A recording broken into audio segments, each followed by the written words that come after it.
ஆம்பல ஆம்பல ஆம்பல ஆம்பல ஆம்பல நம்ம paper rowdy ஆம்பல பிரஜனையும் தமிழ்நாட்டின் நட்டிப்பு அரக்கி சாண்ட்ராவையும் தன்னுடைய இன்ஸ்டாகிராம் பக்கத்தில் ரம்யா விட்டு கிளிகிளின்னு கிழிச்சிக்கிட்டு இருக்கா. ஆம்பல பிரஜனுடைய ஆடியோ ஒன்று சமூக ஊடகங்களில் லீக் ஆகி மிகப்பெரிய அளவில் பரபரப்பை ஏற்படுத்தியிருக்கு. இந்த டாக்ஸிக் கப்பில் ரம்யா விட்டு கிளிகிளின்னு கிழிக்கிறதுக்கான காரணம் என்ன அப்படிங்கிறத பற்றி தான் இந்த வீடியோவில் தெளிவாக பார்க்க இருக்கிறோம். பிக் பாஸ் சீசன் 9 தமிழ் மழை விட்டாலும் தூவானம் விடாது அப்படின்ற மாதிரி இந்த பிக் பாஸ்க்குள்ள இருந்த போட்டியாளர்கள் வெளியில வந்து மாறி மாறி அடிச்சுக்கிறாங்க. ரம்யாவுக்கும் சாண்ட்ராவுக்கும் ரம்யாவுடைய ரீஎன்ட்ரிலேயே மிகப்பெரிய பிரச்சனை அப்படின்றது வெடிச்சுது. ஏன்னா ரம்யாவை பாம்பு, அவ ஒரு விஷம் அப்படின்லாம் சாண்ட்ரா பேசியிருப்பாங்க. அதில் ரம்யா செம்மையா காண்டாயிருப்பா. நான் எலிமினேட் ஆகி வெளில போறப்போ ஒன்று விட்டுட்டு நான் எப்படி இருக்க போறேன் அப்படின்னு அழுதது உண்மையான சாண்ட்ராவா, இல்லை ரம்யா விஷம் பாம்புன்னு பார்வதிட்ட பேசுனது உண்மையான சாண்ட்ராவா அப்படின்னு ரம்யா ரீஎன்ட்ரி கொடுத்தப்பே விட்டு கிளின்னு கிழிச்சு விட்டுருக்கோம் நம்ம சாண்ட்ராவை. ரம்யா பிக் பாஸ் வீட்டுக்குள்ளே ரீஎன்ட்ரி கொடுக்கறதுக்கு முன்னாடியே பிரஜன் ஃபோனை போட்டு, ரம்யா நீ எப்போம்மா போகிற, தயவு செஞ்சு நீ போனேன்னா அந்த சாண்ட்ராங்கிறவளை பணப்பொட்டி எடுக்க சொல்லிடு. ஏன்னா ரெட் கார்டு மேட்டரில் டோட்டலாக அவளுக்கு கெட்ட பேர். ஊரில் இருக்கிறவெல்லாம் தமிழ்நாட்டின் நடிப்பு அரக்கி அப்படின்னு எங்கள் மானத்தை வாங்குறாங்க. நாங்கள் ரொம்ப டேமேஜ் ஆகிருக்கிறோம். ஆனால் டேமேஜுக்கு பணப்பொட்டியில் 10-15 லட்சத்தை எடுத்துகிட்டு வந்தான்னா நாங்கள் எங்கள் புள்ளக்குட்டியை படிக்க வைக்கிறதுக்கு யூஸ் பண்ணிக்குவோம். தயவு செஞ்சு அவளை பொட்டி எடுத்துகிட்டு வர சொல்லிடுமா அப்படின்னு ஆம்பளை பிரஜன் தான் ரம்யாவுக்கு ஃபோனை போட்டு சொல்லியிருக்கிறாரு. அதே ஆம்பளை பிரஜன் திரும்ப ஃபோன் பண்ணி ரம்யாவுக்கு பணப்பொட்டியை எடுத்துட சொல்லிடாத, அது அவளோட முடிவு, நீ எதுவும் பண்ணிடாத அப்படின்னா பயம் வந்துருச்சு.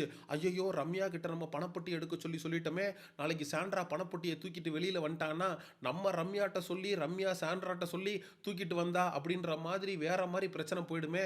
ஊர்ல இருக்கிறவங்களாம் நம்மளை கழுவி ஊத்த ஆரம்பிச்சிருவாங்களே. பிரஜன் பாத்தீங்களா எக்ஸ் கண்டஸ்டன்ட்டை எப்படியெல்லாம் இன்ஃப்ளூயன்ஸ் பண்ணி சாண்ட்ராவுக்கு காசு வர வைக்கிறதுக்கு எப்படி கிரிமினலாக யோசிச்சிருக்காரு அப்படின்னு ஆம்பளை பிரஜனை சும்மா கிளின்னு சோசியல் மீடியாவில் கிளிப்பாங்கன்றதுக்காக பயந்துக்கிட்டு அதே ரம்யாவுக்கு ஒரு வாய்ஸ் ரெக்கார்டு ஒன்று அனுப்புறாரு. ரம்யா, நான் வந்து சாண்ட்ராக்காக வந்து பணப்பட்டி எடுக்க சொல்லி உன்ட்ட சொன்னேன் இல்லையாம்மா, நீ அதெல்லாம் சொல்லாத, அவள் தனிப்பட்ட முடிவு, அவள் என்ன டிசைட் பண்ணுறாளோ பண்ணிக்கிட்டோம் அப்படின்னு அப்படியே பிளேட்டை மாற்றிட்டாரு. ரம்யா எப்போ உள்ளே போகிற நீ? ரம்யா, நான் உன்கிட்ட அக்கா கிட்ட சாண்ட்ரா கிட்ட மணி பாக்ஸ் எடுக்க சொன்னல, நீ அதை சொல்ல வேணாம், அப்படியே விட்டுரு, டீலில் விட்டுரு.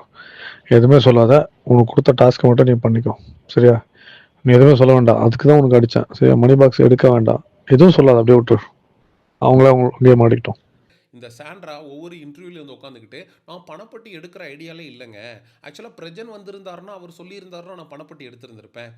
நான் வந்து பணப்பட்டி எடுக்காமல் போனதுக்கு முக்கிய காரணம் இந்த ரம்யா ஜோ தான். அவள் தான் வந்து என்னை மேனிப்புலேட் பண்ணி பணப்பட்டி எடுக்க விடாமல் பண்ணிட்டா அப்படின்னு சொல்லி இன்டர்வியூவில் வந்து பேச ஆரம்பித்தது, சாண்ட்ரா பேச ஆரம்பித்தது ரம்யாவுக்கு பயங்கரமாக ட்ரிகர் ஆயிடுச்சு.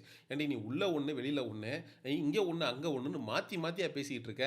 அதுவும் பொறுத்து பார்த்துச்சு. ஒரு கட்டத்துக்கு மேலே கடுப்பாகி சும்மா கிளின்னு இன்ஸ்டாகிராமில் பதிவு போட்டு கிளிக்க ஆரம்பிச்சிருக்கு. அப்படி என்ன பதிவு போட்டுச்சு அப்படின்னா, எப்போ பாரு எல்லாரையும் குறை சொல்கிறத விட்டு நம்ம ஒழுங்கா இருக்கோமா அப்படின்னு பார்த்துக்கிறது நல்லது. அடுத்தவன் வீட்டில் ஊத்துற தோசையில் ஓட்டை இருக்கான்னு பார்க்கறதுக்கு முன்னாடி நம்ம ஊத்துற தோசையில் ஓட்டை இருக்கா அப்படின்னு முதல்ல பார்த்துக்கிறது நல்லது. டெடிகேட்டட் டு நட்டிப்பு அரக்கி அப்படின்னு தன்னுடைய இன்ஸ்டாகிராம் பக்கத்தில் ஒரு ஸ்டோரி ஒன்று வச்சுருந்துருக்குறாங்க.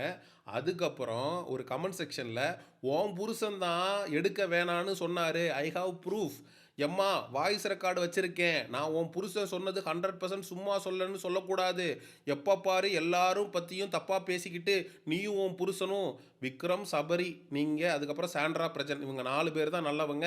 பிக் பாஸ் வீட்டுக்கு வந்த மற்ற 20 கண்டஸ்டண்ட்டும் என்ன கெட்டவங்களா?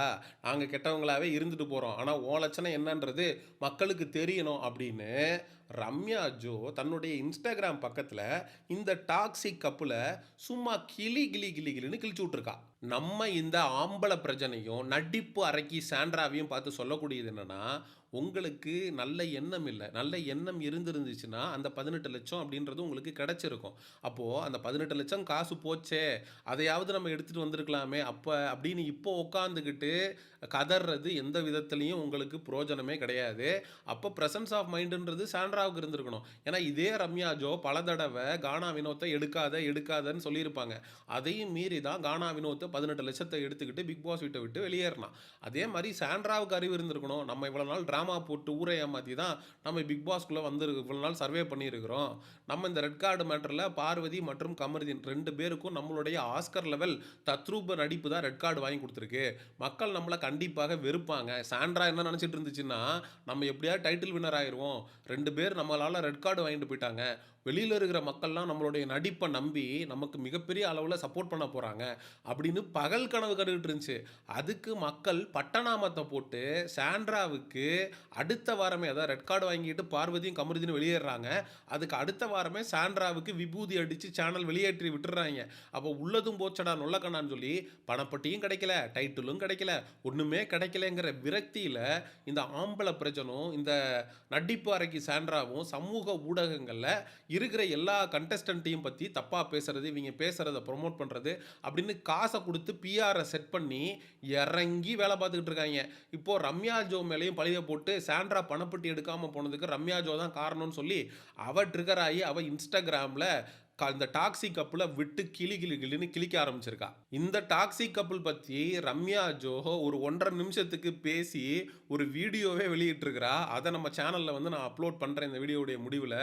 பார்த்துட்டு பிக் பாஸ் ஆடியன்ஸ் ஆன நீங்கள் இந்த நடிப்பு அறைக்கி சாண்ட்ரா பற்றியும் இந்த ஆம்பளை பேப்பர் ரவுடி பிரஜன் பற்றியும் உங்களுடைய கருத்துக்களை மறக்காமல் கமெண்ட் செக்ஷனில் சொல்லுங்கள். And exclusive entertainment and Bigg Boss ரிலேட்டடான அப்டேட்ஸுக்கு மிஸ்டர் செய்யோன் சேனலை சப்ஸ்கிரைப் பண்ணுங்கள். See you in the next video. Bye-bye. பிரச்சனை சொன்னாரு. சாண்ட்ரா குழந்தைங்க மேல சத்தியமா நான் உன்னை பத்தி தப்பா பேசவே இல்லை அப்படின்னு சொன்னாங்க. எனக்கு உள்ள நடந்த பத்தி பேச கொஞ்சம் கூட துளி கூட விருப்பம் கிடையாது. நான் உள்ள நடந்ததை பத்தி பேசல. சாண்ட்ரா அந்த வீடியோவில் சொன்னதை பற்றிக்காக மட்டும்தான் நான் ஸ்டோரி அவங்க பிரஜனை சொன்னதை நான் போட்டிருக்கேன். சரியா? அதில் நான் சாண்ட்ரா மென்ஷன் பண்ணியிருக்கேன்னா கிடையாது. நீங்களாம் குத்துது கொலையுதுன்னா அதுக்கு நான் எப்படிங்க போக முடியும்? இங்கே பாருங்க ஜி, நீங்களாம் பேசுவீங்க, அதுக்கப்புறமா நான் உங்களுக்கு மட்டும்தான் வாயிருக்குன்னு சொல்லி மறுபடியும் சொல்கிறேன். நீங்கள் என்ன பேசுகிறீங்களோ அதை விட நான் பயங்கரமாக பேசினா என்ன சொல்ல போகிறீங்க? இவன் அப்படி இவன் இப்படி அப்படின்னு கெட்டவன் சொல்லிப்பீங்க. ஏங்க நான் கெட்டவளாக இருந்துக்கிறேங்க, உங்ககிட்டலாம் நல்ல பேர் என்னங்க வரப்போகுது? என்னை நோண்டாதீங்க. இதுதான் நான் இந்த விஷயத்துக்காக போடுற லாஸ்ட் ஸ்டோரி. இதுதான் ஸ்டோரி. தைரியம் இருந்தால் அப்லோட் பண்ணி வீடியோ லீக் தாராளமாக ரெக்கார்ட் பண்ணி போட்டுக்கேன். நல்லா பார்த்துக்கோங்க. சொன்னாங்களா சொல்லலையான்னு நான் தான் போய் சொல்கிறேன் அப்படின்னு சொன்னீங்க. ஏங்க கனியக்கா கிட்ட நான் போய் சொன்னேன்னு வச்சுக்கோங்க, கனியக்கா எனக்கு ஏதோ சொன்னாங்கன்னு வச்சுக்கோங்க. ஏங்க நான் சொல்லியாங்க நீங்கள் எடுக்காமல் இருந்தீங்க. சாண்ட்ராவுக்காக தெரியாது எடுக்கணுமா வேணாமான்னு. சாண்ட்ரா எவ்வளோ பெரிய ஆள், அவங்களுக்கு அது தெரியாது எடுக்கணுமா எடுக்கக்கூடாதான்னு. இங்கே யாரும் சொல்லிக் கொடுத்தெல்லாம் பண்ணலை. இதே கான வினோதனாவை நான் எடுத்துடாது நான் 1000 வாட்டி சொன்னேன். அண்ணனை எடுத்தாங்க தானே, சுயமாக யோசிச்சு தானே எடுத்தாங்க. அந்த மாதிரி சாண்ட்ரா எடுக்க வேண்டியது தானே. யாரும் சொல்லலைன்னு எதுக்கு வெயிட் பண்ணிட்டு இருந்தாங்க? அவங்களுக்கு எடுக்கணும்னு இருந்தால் எடுத்துருக்கலாம். உள்ள ஒரு பேச்சு வெளில ஒரு பேச்சு. உள்ளே இருக்கும்போது பிரஜன் இருந்தால் எடுத்திருப்பார், பிரஜன் வந்தால் எடுக்கலாம்னு வெயிட் பண்ணிட்டு இருந்தா பிரஜன் வந்துருந்தா எடுத்திருப்பாங்க. உள்ளே வந்து எல்லா இன்டர்வியூ நான் எடுக்கிற மைண்ட்லேயே இல்லை, அந்த இதே எனக்கு கிடையாது அப்படின்றாங்க. அப்பா நன்றிங்க ஐயா, வணக்கம். நான் கெட்டவரா?